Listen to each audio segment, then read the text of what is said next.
আপনি কি জানেন এমন একটি কৌশল রয়েছে যে কৌশলটি ফলো করলে আপনি কোনো পরিশ্রম ছাড়াই আপনার উচ্চতা বা হাইট বাড়াতে পারবেন। আমি 100% শিওর এর আগে আপনি কোথাও এই ইউনিক কৌশলটির কথা শুনেননি। কৌশলটিতে আপনাকে যা করতে হবে তা হলো রাতে ঘুমাতে যাওয়ার জন্য বিছানায় শোয়ার পর বাঁ হাতের বুড়ো আঙুল দিয়ে বাঁ পায়ের বুড়ো আঙুলের মাথায় ঘুষুন। একইভাবে ডান হাতের বুড়ো আঙুল দিয়ে ডান পায়ের বুড়ো আঙুলের মাথায় ঘুষুন।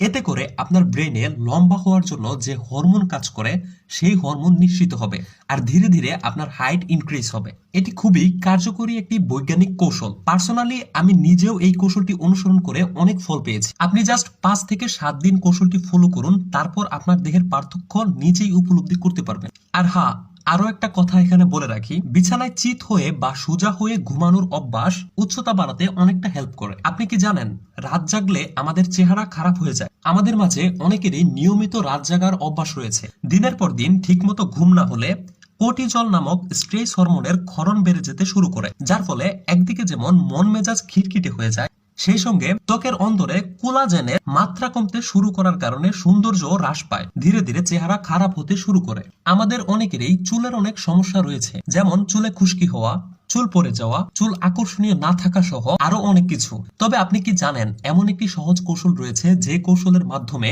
এই সকল সমস্যা একসাথে দূর করা সম্ভব? কৌশলটি হলো ভালো করে খানিকটা চা ফুটিয়ে নিন, তার মাঝে আপনার ইউজ করা শ্যাম্পুর 1 প্যাকেট মিশিয়ে নিন এবং মোটামুটি পরিমাণে লেবুর রস নিন। একসাথে মিশিয়ে ভালো করে পেস্ট তৈরি করুন। তারপর চুলে সুন্দর করে লাগিয়ে বেশ কিছুক্ষণ রেখে দিন। তারপর গোসল করে ফেলুন এবং চুলগুলো সুন্দর মতো ধুয়ে ফেলুন। সপ্তাহে 2 বার এটি করুন। দেখবেন খুশকি, চুল পড়া সহ চুলের সকল রোগ এবং সমস্যা দূর হয়ে যাচ্ছে এবং চুল আগের থেকে আরো বেশি আকর্ষণীয় হয়ে উঠেছে। এই কৌশলটিও খুবই কার্যকরী। এখন এমন একটি সাইকোলজির কৌশল বলবো যা জানার পর আজকে থেকে সারা জীবন এই কৌশলটি আপনার কাজে লাগবে। কৌশলটি হলো, কখনো যদি আপনার জীবনে দুটো সিদ্ধান্তের মধ্যে যে কোনো একটি বেছে নিতে আপনি কনফিউজড হন, অর্থাৎ কোনটা ভালো হবে কোনটা খারাপ হবে এই ব্যাপারে যদি কনফিউজড হন, তাহলে আপনি একটি কয়েন টস করুন। আর কয়েনটা যখন উপরে উঠবে তখন আপনি নোটিস করুন আপনার ব্রেন কোনটা চাইছে, অর্থাৎ আপনার ব্রেন যেটা ভাবছে যে এইটা হলে ভালো হবে, আপনি তখন সেই সিদ্ধান্তটা বেছে নিন। এই কৌশলটি আপনাকে সঠিক সিদ্ধান্ত নিতে হেল্প করবে। এরকমটা কি কখনো হয়েছে যে আপনি কোনো জিনিস আনতে রান্নাঘরে গিয়েছেন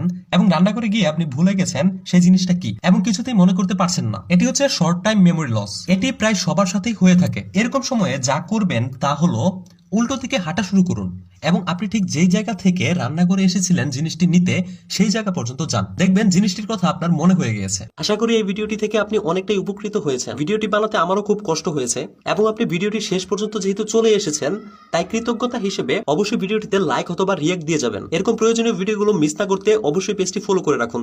ধন্যবাদ।